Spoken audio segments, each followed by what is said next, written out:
All right. 3, 2, 1. Wait. Let's Isn't do it that 1, again. 2, 3? It's the same thing. Okay. Because it's 3, 2, 1 clap. I wasn't ready. I blinked. 3, 2, 1. Yeah. All right. Okay. That's the swag. That's That the is stuff. le swag. All right. Yes. After all of that, welcome back to the podcast. Carter, do you want to start your introduction again? Sure, I'm Carter. That is my name. Carter. I've known Ryan for about 20 years now. Swag. And yeah, I'm happy to be here. I am very excited to be on this specific episode because this is probably my favorite album ever of all time. It's a good pick. I gotta say, that's a good pick. So and obviously that like fluctuates with my age and mood and whatever, but I think overall like favorite album. I guess you'd said, okay, my relationship with music is a toxic I'm just kidding. It's a toxic relationship. But shoutouts to Adele. Truly. No, I was in music school and I dropped out, but that's okay. I'll go back someday. And I play the keyboard, piano, and I sing. And that's what I do. And yeah, sometimes we really love music and sometimes we do not because it's just such a complicated relationship.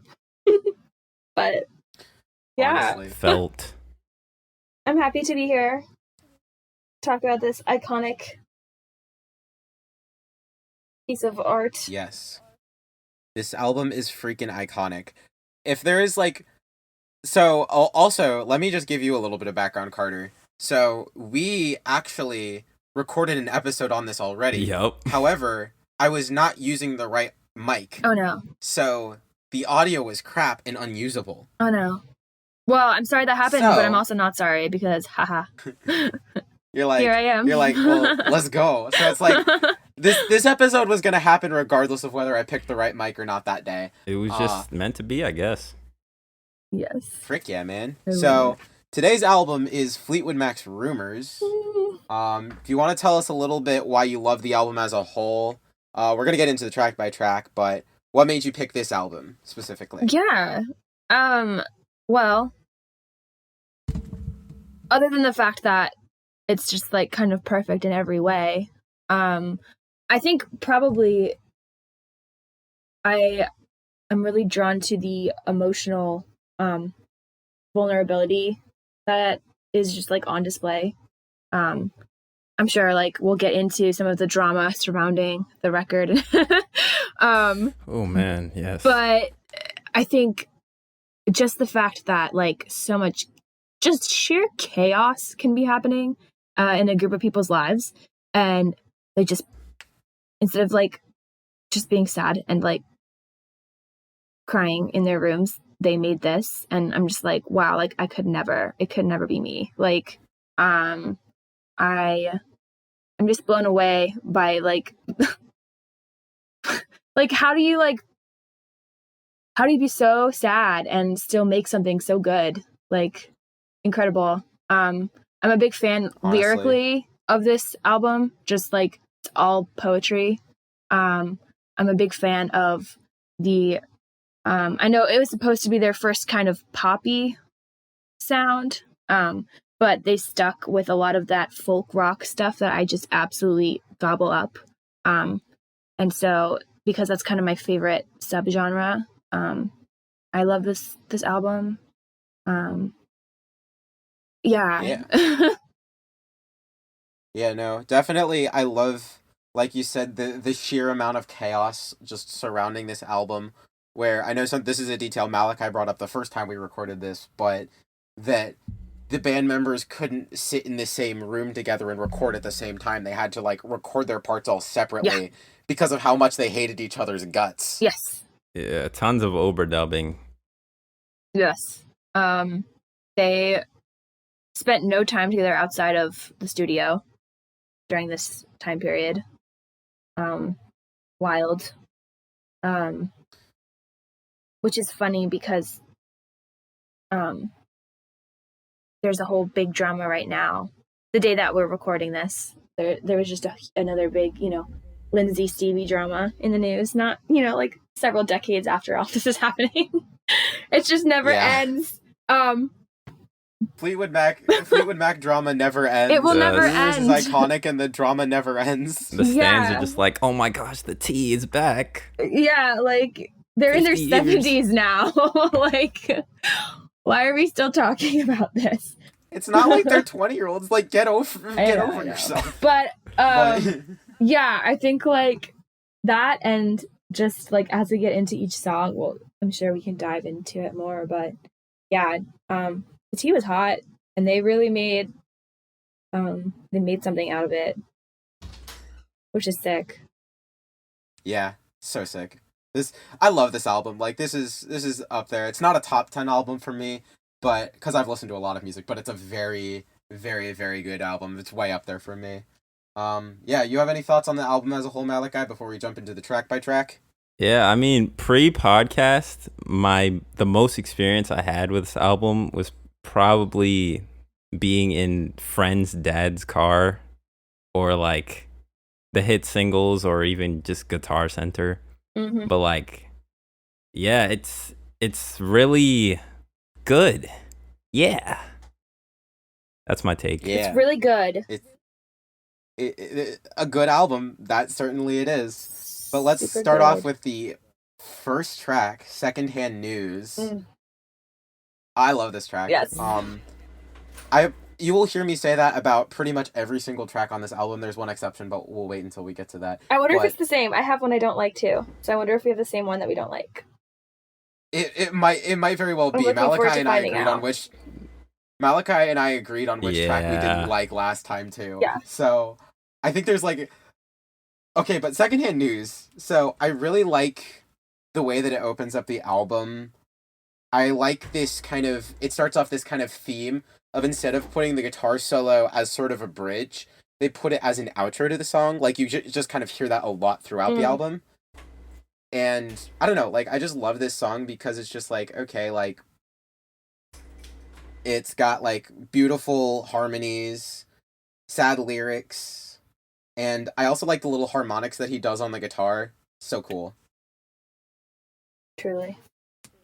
Yeah, I don't know if you noticed, but like that little pitter-pattery sound in this track is actually just them slapping a studio chair, and it's amazing. That's so great. That is so cool. I love that. We love the little Pretty sick. things. I love that they can just get away. Like,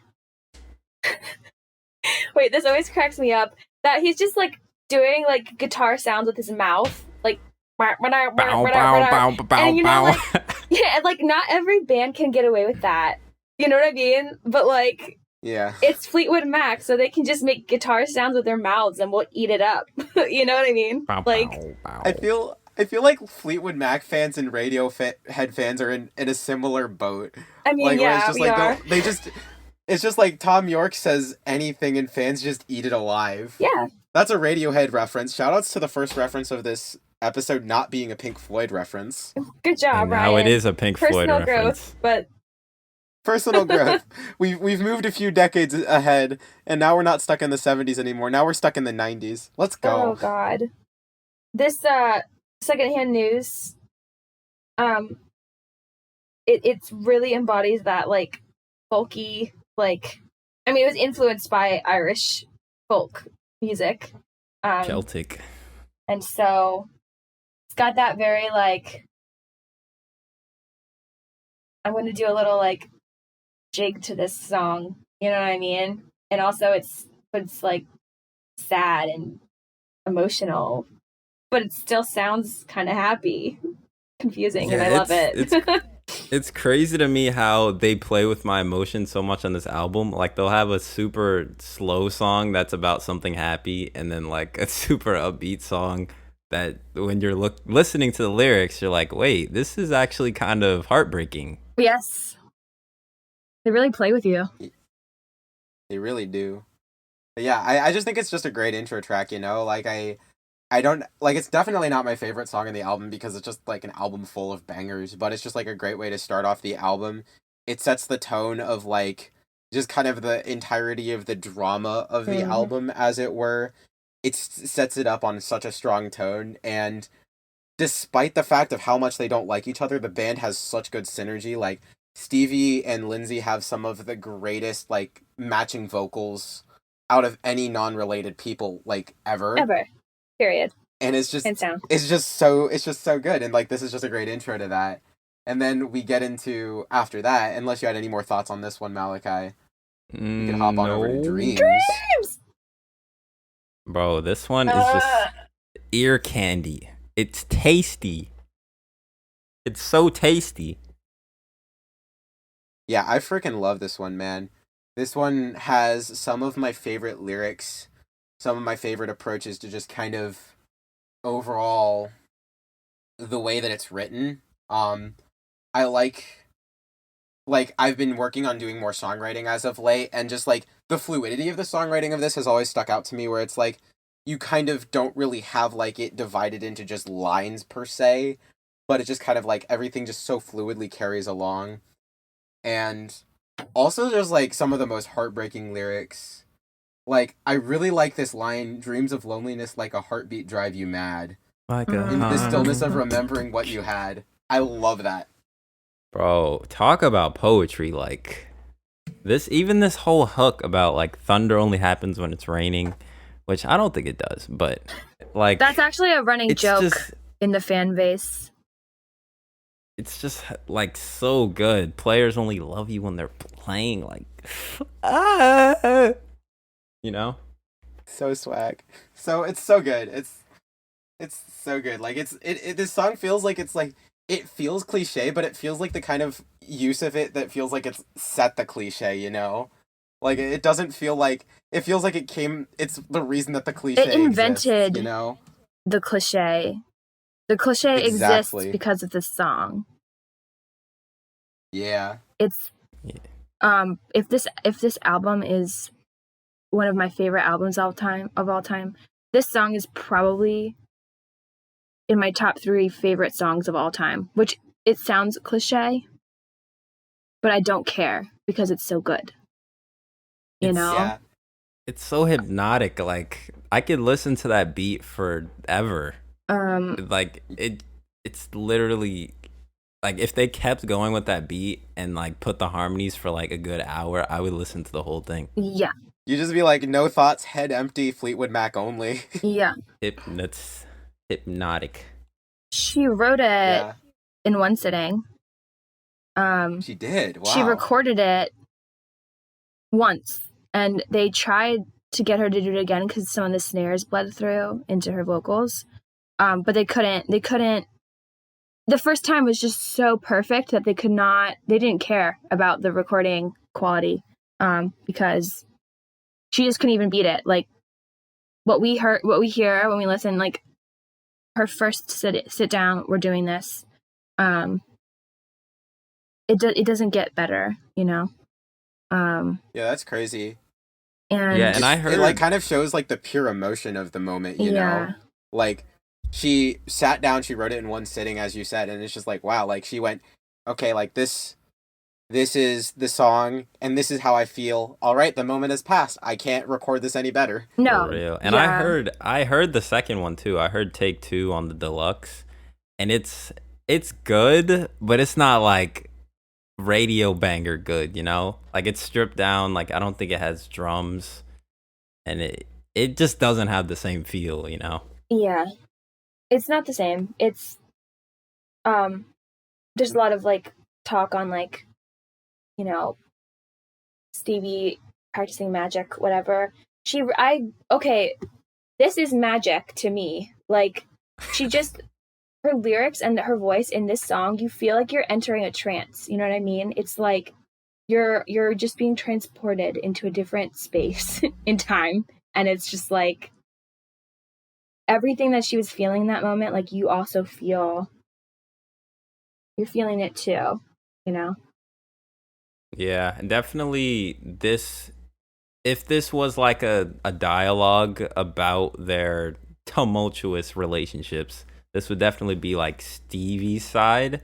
Yes. And I think I would say Go Your Own Way would be kind of Lindsay's side, but we'll get into that later. I'm looking forward to talking Yes. about that because I just have so many thoughts on like how different they are as people in the way that they wrote their like heartbreak songs. You know? Yeah. Like she's all like she's all like I understand that you need to do what you need to do, but also like, oh, I love you so much and it sucks, you know? And it's so just Yeah, she like, hits him with the philosophy as well. yeah. Like these just deep poetic philosophical lines, and then Go Your Own Way. We'll get there in a second, but it's just like the most blunt track ever. Yeah. And then I also like, this is something I love to point out to people. This track is only 2 chords the entire time. Mm-hmm. It's literally just F major, G major over and over again. And the instrumentation and just the delivery and like the way that everything is done is so good that you really don't need anything else. And like I think that definitely adds to the sort of hypnotic element. The repetitive nature of the was, chords. You're literally going into a hypnosis, yeah. Yeah, it's very cool. I think this is definitely one of the best engineered tracks on the whole album, and it's definitely stands out as, I probably think it's the best written on the album, but yes. It is just so good. So good. Lyrically, I think this has to be the best for me. Yee. Yee. But then Never Going Back Again. Like this is another good track. Like this one's kind of in the opposite direction production-wise. This one goes kind of back to the acoustic elements, and you have this really cool finger-picked pattern, and you just have this like this just like super duper short song, like lyrically, like it's like it's like a total of like 8 lines or something. Like he has like the first verse, and then he has the chorus, and then he does the second verse and then the chorus, but the verse is just like 2 lines. Yeah. And it's just really all about the guitar playing on this one. Yeah, and the lyrics are short, but it slaps. Like it's super duper catchy, and again, like this is not the kind of thing that you'd expect to get all of the radio play that it got.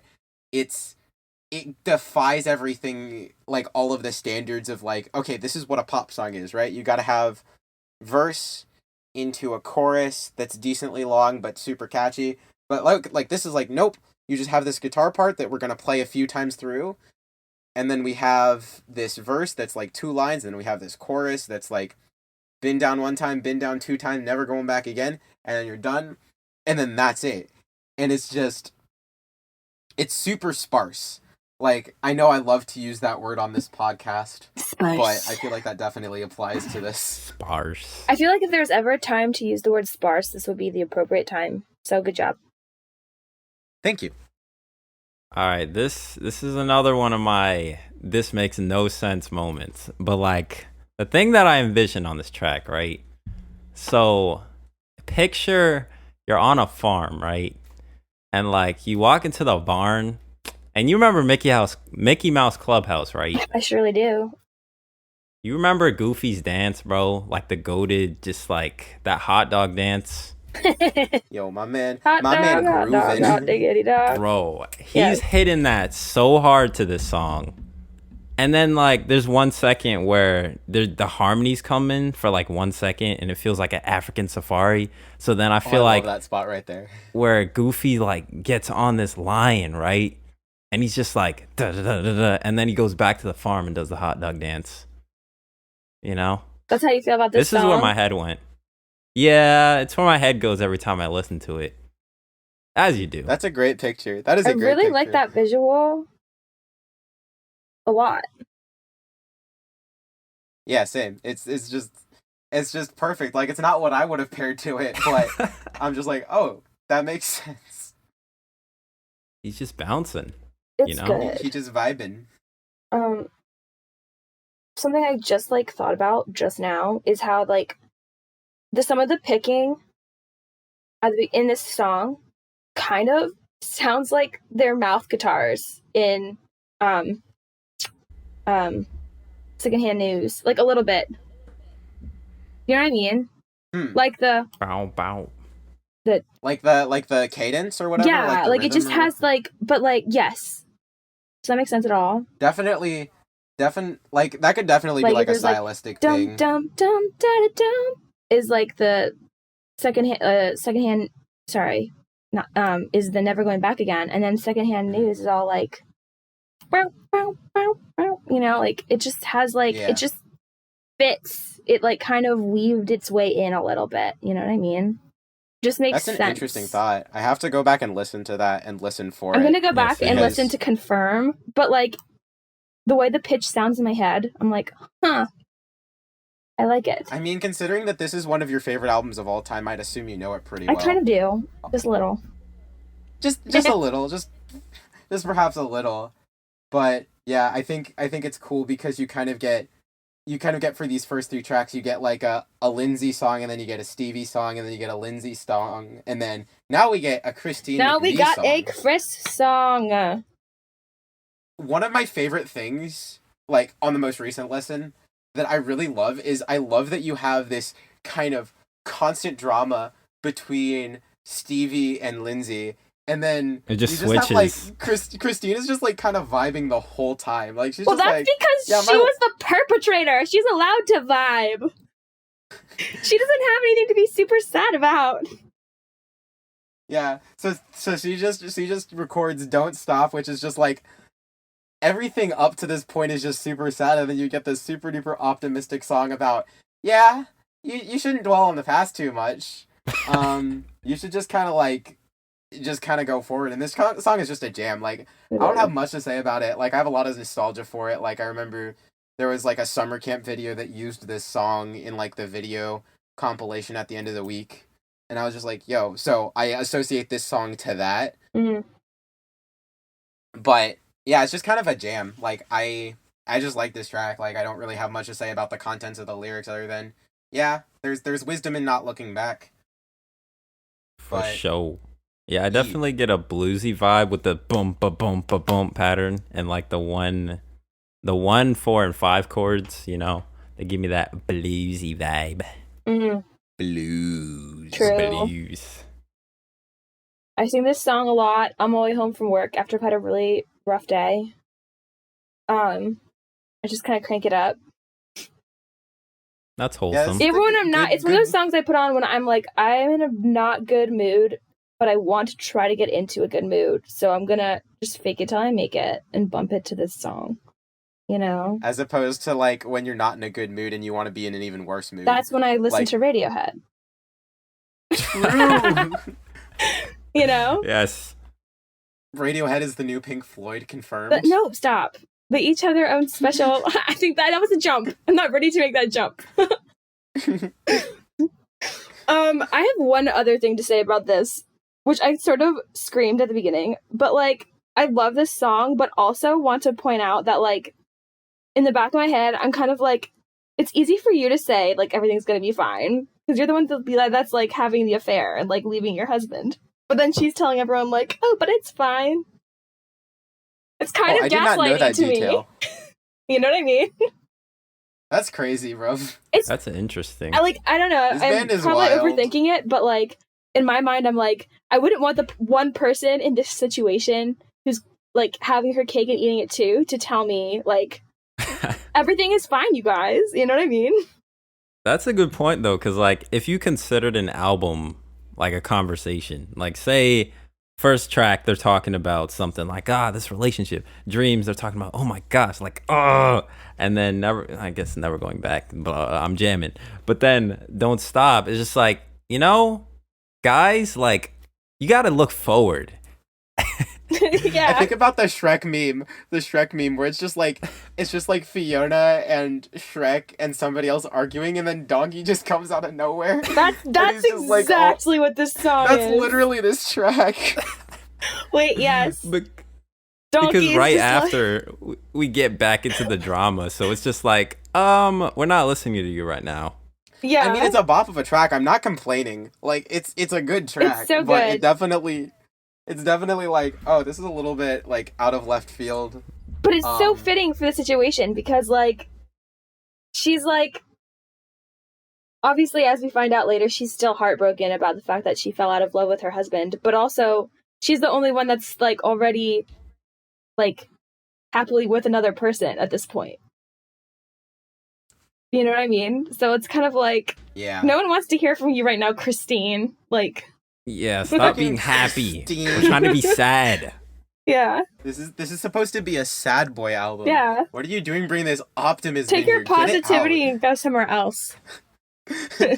All right, I think we have an episode name, Malachi. Clip that. That's the episode name. All right. I like it. But yeah. Go your own way. Go your This own is way, the track Christine. We've been waiting for. Yeah. Sorry, I just got excited about that. You had to. I did. I had to do it. Go your own way. This is a great track. I like this one. This is definitely like, if I went to see Fleetwood Mac, I want them to play this every time I go to see them. You know, it's like the go your own way, and everyone's just like headbanging. You know, I wasn't born back then, but obviously, but that would be the vibe. You know, I'm imagining it. I'm envisioning being at a Fleetwood Mac concert, even though. Do they still? Actually, I don't know if they still play. But yeah. They do, but not with Lindsay because he got fired. Oop. Yeah. But we can delve into that at another time. Yeah. This is just like one of the most chaotic bands ever. It's hilarious. Full of chaos. But yeah, this is like the other side to Dreams, where Dreams you have this deep philosophical of like, I understand that you don't want me, and I understand you need your space to do whatever you want to go do, and I'm still in love with you, but I understand that. And then Go Your Own Way is just like, frick off, dude. Like it's just like the most angry thing ever. Where one track at least tries to pretend to be measured, even if it isn't. Like I don't know where Stevie was at. Like, it could have been like low key a little bit passive aggressive, but this one is just so shamelessly angry, and I love it for that. Yeah, I just read an interview about like Stevie's response to that, essentially being like, we're both saying the same things, we just are saying them differently because like we're just the way we think about the world is very different, was kind of her response. It's a great song. I'm always team Stevie. I can't not be because well, Stevie's an icon. She's she's just a straight up hero, my idol. I have a big tapestry of her hanging on my wall, like larger than life. But like legendary. But like this song is good, and even though it is kind of callous, it has its moments. You know, like the very beginning where it's like, loving you isn't the right thing to do, but how could I ever change the way I feel or whatever? Like. There are moments in the song where he's like, I'm gonna open up, and you think he's gonna open up, but then he's like, nah, go your own way, like F off, like, you know what I mean? Yeah. You think for a minute he's about to get all vulnerable, and then it's like, nah. Yeah, it's definitely really like callous and angry, and then there's like moments of like emotions beside anger. Just for a split second, you can see that I'm hurt, but you only get to see a little bit of that. Just a little bit. Yeah. I don't know what you think about this one, Malachi. Go your own way. That's what I gotta say. Cool. He's like, it's a banger. Yes. It's a good one to play on Guitar Hero, by the by. Oh, for sure. It's a fun one. Oh, I can imagine. Yeah. Now, Songbird. I love this song. It's a ballad. It's a piano ballad. I'm a sucker for a good piano ballad. It's a piano ballad. But yeah, is this your one that you don't like, Carter? I love this song. Are you kidding me? Okay, that was because I heard like a no, the and I was like, is oh like, no. Oh, I love it. So I recently rediscovered in my box of like music that I have a book of a bunch of Fleetwood Mac sheet music, and it has this in it. so I've started learning it on the piano. Can you fax that to me? It's- Or, excuse me, email? Your boomer is showing. Email. Can you email me that text real quick? Can you text me that email? Well, I guess I'm thinking that's the best way to send sheet music, right? I mean, I'll bring it along to Kansas Okay. when we go there, so I'll show it to you there. Okay. But, yeah, no, I love this one. Like, I love. I'm a sucker for piano ballads. Like, if you've been around the podcast since the Adele episode, you know I'm a sucker for a good piano ballad. And this one, I love the emotion in the playing more than the emotion in the vocals, if that makes sense. Like, the dynamics of the piano playing are just so good, and that's what made me really like this song. And like the lyrics are solid. Like, it's not like the best on this album because Dreams does exist, but it's solidly written to the point where I don't feel like the lyrics hold me back from liking it anymore. But it's just the piano is what really stands out to me on this one. Really. She wrote it in 30 minutes, Christine. Sheesh. Was this just an album where they just wrote songs really They quickly? were all on copious amounts of cocaine. So yes, actually. This is the part where I say both for the bit. Right, do it for the mainly bit. for the bit. Don't do Don't drugs. do drugs. Don't I do feel like drugs, kids. You It's say pretty it in much just a every bit at this point. single episode I've listened to. It's true, we do. Wait, And do it's we? more of a bit than anything else. You say it a lot. I don't know if you said it on the Adele album. We said it but- on the. No, we did. We did say it on the Adele album. Yeah, because Yo. yeah, because the guy That's she was with. crazy. Oh yeah, because the one song. Yeah, every episode That's I've listened to, crazy. you've said it. We did But it on the also, like, none of Black these songs Parade. would exist Anyway. without drugs. drugs. Good old Yeah, 70s. It's very interesting. The 70s But yeah, were that's a- wild. Yeah, The Songbird. 70s were wild. Songbird, yay! Songbird. Talking about drugs. I can just like the picture that you've given me, I can just imagine her just sitting at the piano playing it really fast now. like Yes. it's just like freaking chipmunk speed. she's just like busting through it just like really fast, and just like I just see the producers just watching it and being like, what the heck? And then like she comes down and she's just like, okay, this is the song that I just wrote. And then it's just like beautiful and gorgeous slowed down. But like I can just imagine this, just her like blazing through it beforehand. Blazing. Thank you for that picture, Carter. You're so welcome. Very cool. I do my best. I love that Christine wrote it because yet again, there's a glimmer of optimism in this really sad song, you know? And yet again, Christine is the one bringing that to the table, you know? But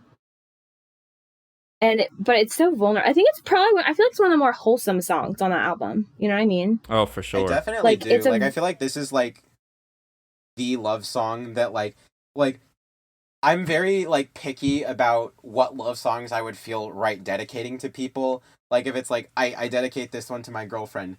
This is one that I'm totally down to do because it's just like one of the most wholesome, optimistic, just kind of like I just want the world for you kind of songs. Girl. And so yeah, definitely agree there. So wholesome. And just knowing like the history and like what was happening when she wrote it, like it's kind of like you can sort of jump to assumptions or interpret it your own way. But like what's so beautiful about it is like whether you're interpreting it as bittersweet or just as wholesome, like it's both. Like it's like kind of accessible to anyone in any situation romantically, which I also really like. And that's Yeah, it's a mark of really good songwriting when you could speak to many audiences at once and speak to many things at once with saying the same thing. So that's shout out to Christine. Yeah. Good art begs the question, can you separate the art from the artist? Bad art eliminates all doubt. Yeah, that's a good quote. Put that on a shirt. Put that on a shirt. That's a Ryan V. Hill original right there. But speaking of cocaine, Gold Dust Woman. That's the last track on the album. Oh, for sure. Yeah. The Chain is next. But like, you just gave me a panic attack because I have a really because I'm kind of type A about this type of stuff. I prepared a Microsoft Word document for this podcast, and my outline. You said Gold Dust Woman, and my eyes just bugged out of my head because I was like, my outline is incorrect. It was a test. It was a test. I didn't mess up. It was a test. Cut that out. All right. The Chain. No, we are leaving that in. I really just had a All panic. Mistakes stay in on the D4A podcast. Speaking of cocaine, The Chain. Speaking of cocaine. The Chain.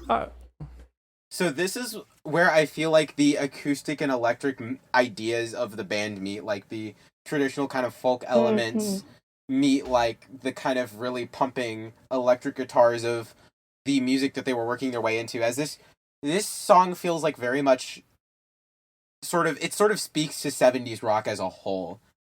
And it has some of the best sort of sense of build, because as you know, I'm a person who's a sucker for good build. Like I listen to Godspeed Ye Black Emperor, which is like the entire point of post rock is that it's just building.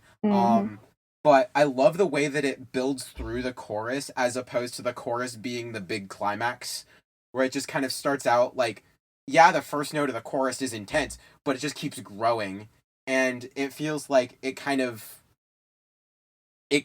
fits the song thematically as well, where you have this idea of like, if you don't love me now, you'll never love me again, and like this kind of like, okay, we're at a crossroads, and you're just kind of leading up to this decision, and the decision is never made, and the song never reaches its emotional peak, and it never resolves. I really, really like that about this song. Truly, there's no resolution to the song whatsoever, which is like absolutely phenomenal. Truly, like it's like I'm generally of the belief that a lot of times fade outs are cop outs for not being able to end a song, but this one, it makes so much sense to do it. Well, yeah. Like it's just like, okay, they don't have the answers, so they're not gonna put one in there. So good. Yeah, this is definitely like Rango 2 soundtrack vibes, you know, like the snake comes back and like he has to fight him again. I don't know if y'all saw Rango. Good movie. But Rango was a good movie. I enjoyed it. Was that the one about that like lizard? The lizard. Sheriff? It was Johnny Depp. It was Johnny Depp playing himself. Yeah. As far as I'm concerned, that's the truest picture of Johnny Depp we're ever gonna get, is that movie. Even in the eyes. Sure. He just looked sleepy. Oh, yeah. It was great. Very creepy. I loved it. But yeah, that cowboy western vibe, like specifically Rango, but yeah, cowboy western. And can we just talk about that ending? Oh my gosh, like I can never stay in my seat when that ending comes, you know? It's I just imagine someone just starts like doesn't even start it like at the end, like they just, or like doesn't even start at the beginning, just starts it at the end, and you're just like sleeping and you just pop out of your bed. I have almost crashed my car listening to this song so many times more than I'd like to admit. So good. It's so good. My butt comes up off the seat. It's like, It's just headbanging, air guitar. It's everything. It's just everything in one moment.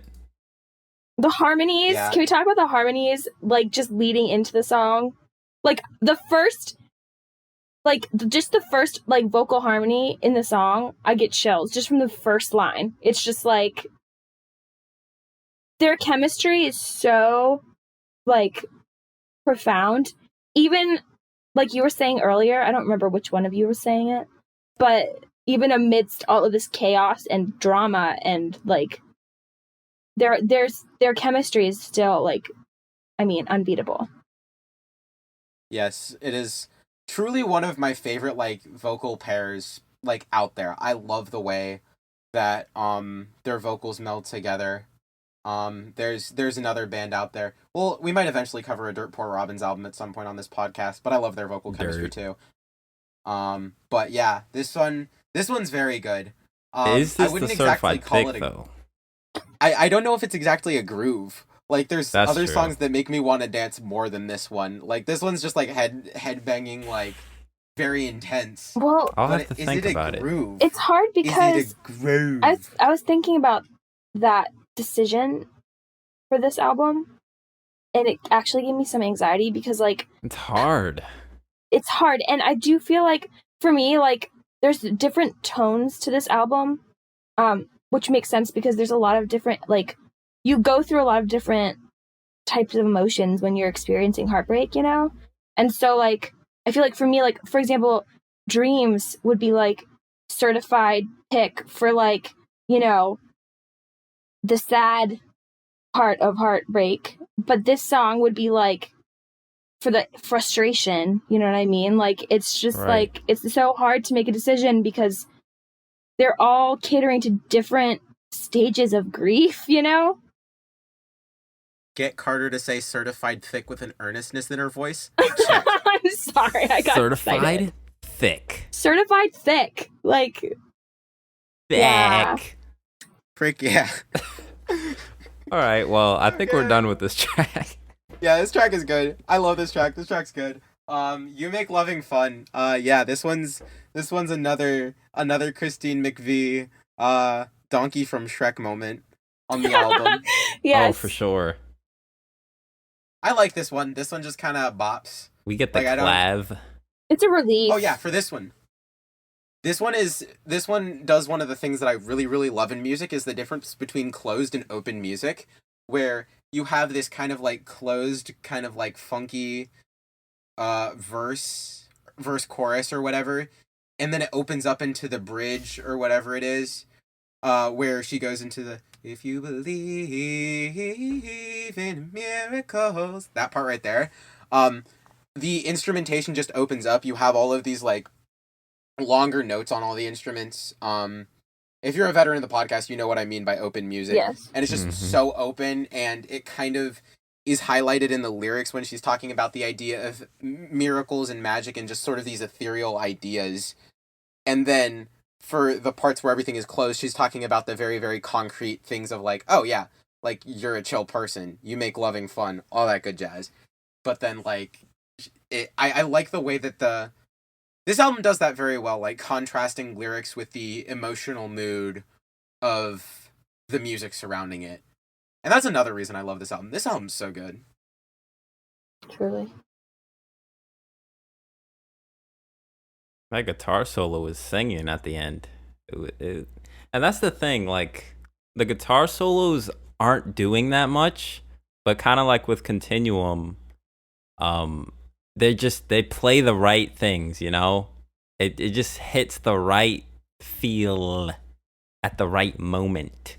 Like, they could Yeah. space out a note for like 4 bars and I would still feel that. Yeah. The guitar solos are very well placed on this album. It's definitely cool because like I don't like go out of my way and remember the guitar solo, but it's not like when it's happening I'm like, why is this here? Like it's always so perfectly placed that it just feels like a part of the greater project, as opposed to like, yes, guitar solo. It doesn't feel like, okay, now look at the guitarist. It feels like it's just so much more. This is adding to the emotional narrative of the musical side of the songs. Truly. Just a banger. It accentuates everything. I just spaced out thinking For about like this song for a second. Sorry. You're I good. got You're distracted good. thinking about it. It's such a relief from the heaviness of this album, I think. It's very like lighthearted. You know? Yes.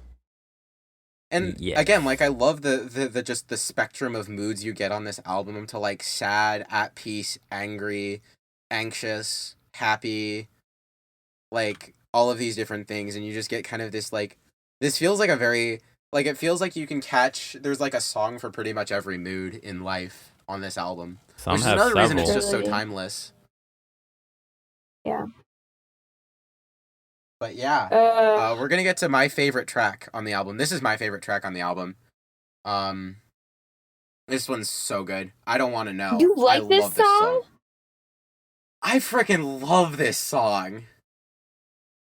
It just makes you want to Carlton dance. It makes you want to smile. Like that. It's just like, so you have to realize that like a lot of the time with music for me, like the stuff that I go back to a lot, like yes, songs with deep emotional meaning and stuff, it's like, dang, that's deep and that's very sad or like very like profound. But a lot of times I go back to the stuff that makes me dance.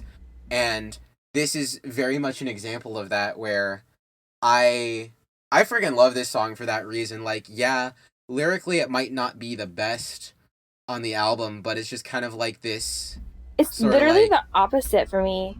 I think the lyrics are really good, but I felt like the music was not like up to snuff. I love the folk music. No, I love folk music, but I felt like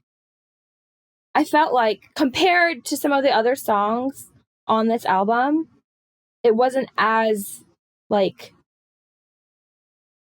the lyrics and the music didn't gel as well for me. Yeah, I suppose does that make sense? Fair. Like, I like the song. I do like the song, but it didn't gel the way because of how they've recorded it. It just, to me, it doesn't gel. But we're allowed to disagree, you know? Yeah, you definitely are. This is actually this was my pick for Certified Thicc, to be completely honest. No way, really? Yes.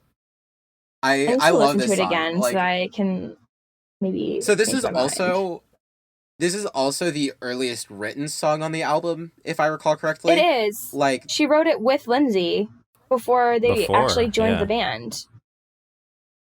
And so, like, I think it kind of stands out from the album in that way, where it's like it was written in a different time and in a different mood, and it could have even been recorded earlier. I don't know. Well, they recorded it without telling her to sort of console her for Silver Spring not making it onto the album. Right. Ah, yeah. So they didn't even tell her they were going to record it, and she was not happy. Oh, really? That's so interesting. Yeah. There's so much drama on this album. So much drama. And that's another reason it's not my favorite song, because, like, I feel like if she had been a part of it, it could have been so much better. Does that make sense? Like, it had so much potential.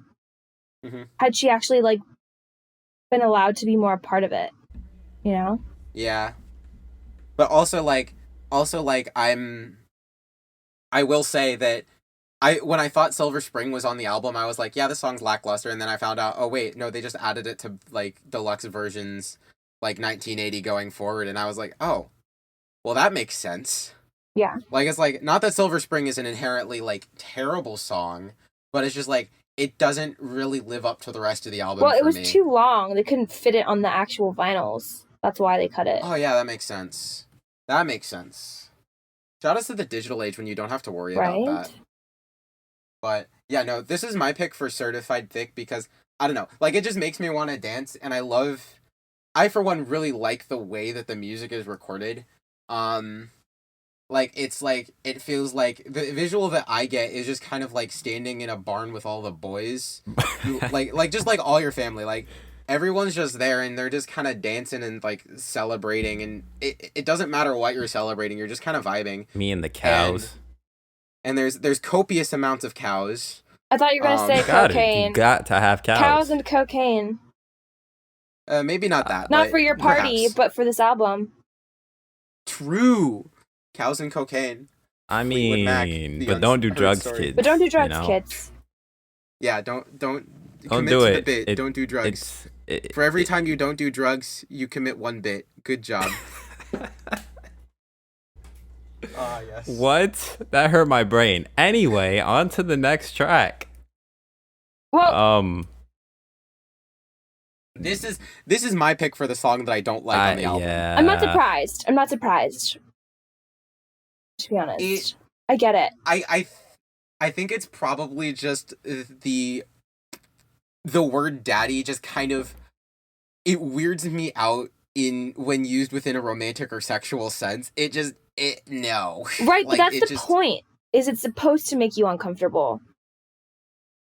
because it's about feeling like you're like it's from the perspective of someone who feels like dependent on their partner and like that they are worth nothing without them and they have daddy issues. Like that's the point of it. It's supposed to make you uncomfortable. It's really dark. Within that context, I appreciate it a little bit more, but millennials definitely ruined this all for me. Like straight up, like I think it was probably a much more potent idea back in the 70s when it was written, and that word wasn't beat into the ground by Reddit and 4chan. Wait, that's such a fair point.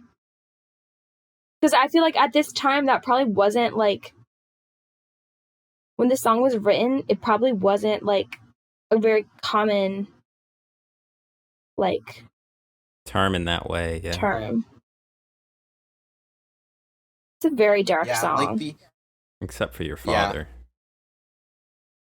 Yeah, but that's really interesting. I didn't consider that because like it's like it even felt a little bit out of place for me. Like it kind of was like, huh. Like I didn't think that they used that term. I didn't think they used the term daddy back in like the 70s for that, but I think that's so fascinating. Yeah, it's like in the song she talks about how like she's giving him all these compliments and talking about how great he is, but she sounds so sad, and then she's like basically saying that like she knows she has to leave him, but she can't because without him she's nothing. And it's so sad and dark and awful. Yeah. That is very sad. Yeah. I have much more of a respect for the song. I still don't probably. It's still probably my least favorite on the album. That's so fair. Just because like also like I feel like the melody writing on this one isn't the best.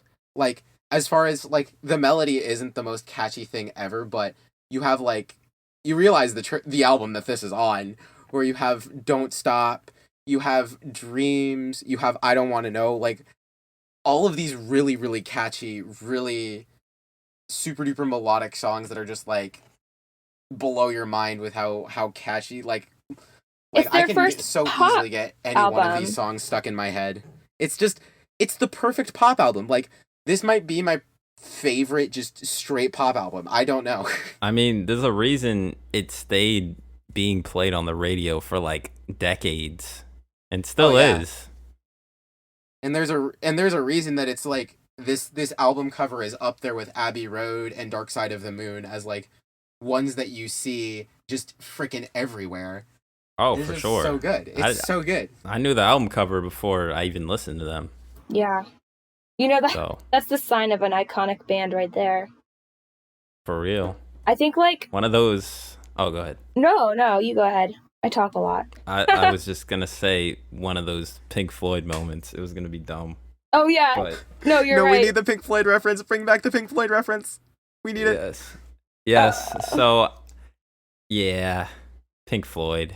The triangle. Let's go. The prism. It's on a shirt. You see it. You know it. People get the tattoo. You get the tattoo.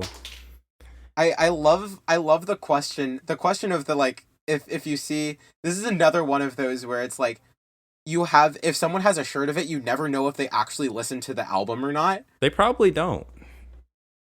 Okay, let me just pause you though. Like I feel like with Nirvana, like Nirvana is definitely like the S tier of that, where it's like it is the highest chance of them not listening to the band if they have a Nirvana shirt. This is what sucks though. And then as a fan of a band, I never want to wear the band t-shirt because I assume that some jerk at the grocery store is going to walk up to me and be like, "Oh, you're a fan? What's your favorite song?" So I just don't. Top 3? So I just don't. Yeah, that sucks. Wear the t-shirt. I wore a Nirvana t-shirt one time when I was like 12 that my mom got me from a thrift store, and this literal like 25-year-old to 30-year-old guy came up to me at the grocery store and was like, when I was like 12, and was like, "What's your favorite song?" And I was just like, "I'm 12. Why are you talking to me?" Mom? Oh no. Where are you? Carter. Wow. No. Kids don't get the special treatment. Never again have I been able to like wear a Nirvana shirt like out, except for I have one that I have for a pajama shirt. Yeah. I definitely feel like Nirvana definitely got it the worst out of anybody. I mean, Rolling Stones got it bad too.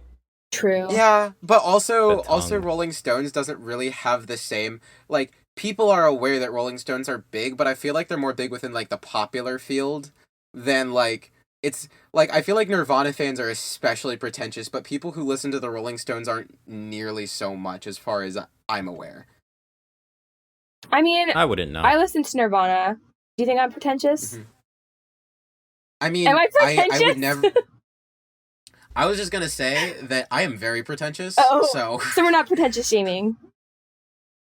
I like I that. mean, you could be. I don't You want. could I perhaps be. don't want a pretentious shame. I can't even say the word. That's how long a day it's been. Pretentious. Pretentious. You spell your boyfriend's name with an H. Just to be annoying. Okay. To Oh, be daddy. pretentious. Let's wrap that up. I think it's wrapped up at this I Let's think point. wrap that up. I think that rabbit holes The mean only- that we're done with the song. The only thing I wanted to say about that, to agree with you guys about the song not being great, is I do skip it when I listen to this record. And it's a song I would listen to not within the context of this record. Does that make sense? Yeah, like it doesn't fit the record nearly as well Like, as I everything don't else skip, does. I don't want to know. Even though, like, it's not my favorite song. It's not my least favorite. I don't know if I have a least favorite. But Oh Daddy, even though I don't hate it, I still skip it because it doesn't fit the mood I'm going for when I listen to this record. Does that make sense? Yeah, That that's makes definitely perfect fair. sense. But yeah, let's get on to the Wait. finale Let me of do the the album. let me do the transition, bro. It only makes sense. Speaking of cocaine, all right, you can go now. I think You can go we now. have to make that the title of the podcast episode. Speaking of We can't- cows, Speaking of No, cows. speaking of cocaine, it's just like drugs in the title. Oh gosh. I really like this track. Also, fun fact, I heard every single song on this album on the radio except for Oh Daddy, and this song is no exception. I freaking love this song. Just drugs, man. Yeah. Is this like a Master of Puppets type song where it's like Gold Dust Woman is quite literally cocaine, whereas the Master of Puppets is quite literally cocaine? Is this one of those songs? it's kind of Or I don't know. like it's like, is it? Are you saying like, is it a metaphor or a simile? Kind of. Yes. Is it a metaphor for cocaine? I want to know, because Malachi transitioned with speaking of cocaine, so I must know, is this a metaphor for drugs? Well, it's about drug addiction, so yes. Yo, Let's go. It's about drug addiction and Drugs. also being trapped in. Well, it's about us being in a cycle of being trapped in your life, kind of, and drugs are your out. I mean, the first That's line of the interesting. song, or the first couple lines, has the phrase like silver spoon in it. So I would say You're it's right. very clearly about cocaine. Yeah. Silver spoon could also mean like you're freaking rich, but But that's also Rich people another also do really cocaine. good parallel, because the reason she got so into drugs was because they came into wealth, such an abundant wealth so quickly. Like, Ooh. it gets you right into the drugs. The it's gold. like There what are else are you gonna layers. spend your money on? The layers, bro. The There are layers. layers. Yo, this album is getting more and more like Shrek every single time we talk about it. Really. That's what I was thinking. See, there's so many good titles just waiting to happen in this podcast. I think this is- has the most titles of any episode. We could just call the podcast episode. We couldn't pick a title because they were all so good. I like Oh wait, that. one thing I want to comment on this track. I think there was an instrument that Lindsay used. I think a dobro. That's what it was called. A dobro. It gave like the bluegrassy feel. It's like a string instrument, but you hear it. You know that That's little what that wow. is. I couldn't. Yes, the fit- dobro. I could not. I didn't know what it was, and I wanted to be smart and be like, did you guys notice that sound? And then I was like, how am I going to explain it? And then I was like, there's no way I'm going to like explain this without sounding stupid. So I'm really glad that you know the name of the instrument.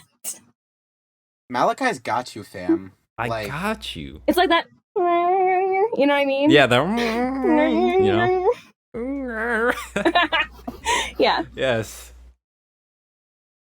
But yes, no, I love this. I love this song. I love that this is the song that they picked to end the album. Like, I love the way that the instrumental tapers off at the end. Yet another good example of a fade out of, like, since it's about, like, the cycle of, like, either drugs being an escape or being trapped in drugs, regardless. It, like, kind of, like, ends on this sort of very trippy feeling thing at the end. And it's like, okay, like, there's not an end to this. Like, there's not an end in sight to the song or life as you know it, you know? And it's really interesting. So true. Definitely vibe with this track. This is a very good track. I love what you said about they leave it as unresolved as their drama was.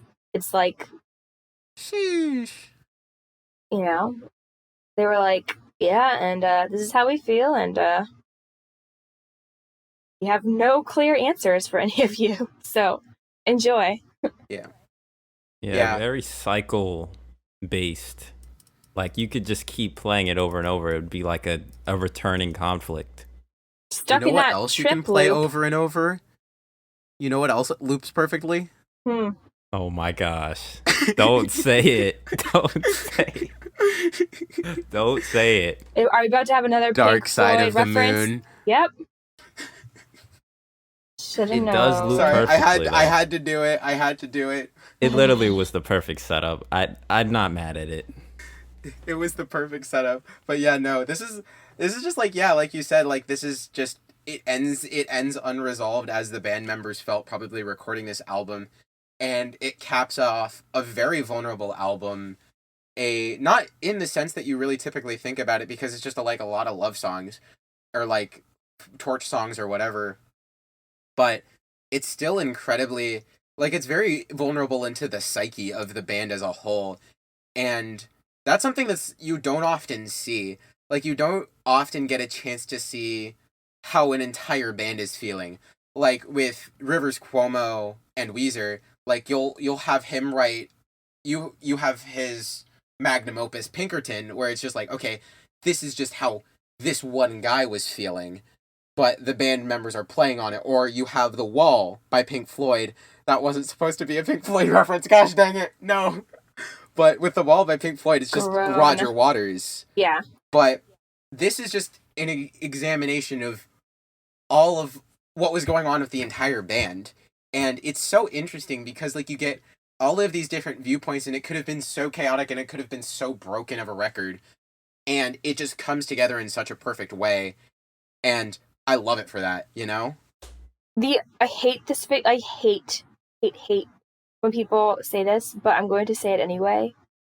It's like the best, for me, example of like a phoenix rising from the ashes. It's like literal, like everything is on fire and chaos, but this like majestic creature, it just like comes from this situation. You know what I mean? It's just like, yeah. Fleetwood Mac gets a pass when it comes to cliches because they just fulfill every cliche. You know? Yeah. They wrote the book on cliche. To be completely honest, yes. Yes. Not but the band. That about wraps up Rumours. This is a freaking great record. If you guys haven't been convinced by our hour of talking about it to go listen to it, I am going to tell you straight up, go listen to it. Like, this is not me asking nicely. This is me telling you to do it now. Like, I will quite literally, I probably have a relative who works in the government somewhere. I will quite literally contact them and, like, send them to your house if you don't listen to this. Wait, so guys. go listen to it. This is freaking fabulous. Do it, you won't. Do it, you won't. Do it, you won't. You won't. Do it, right coward. now. Listen right now. Like, now.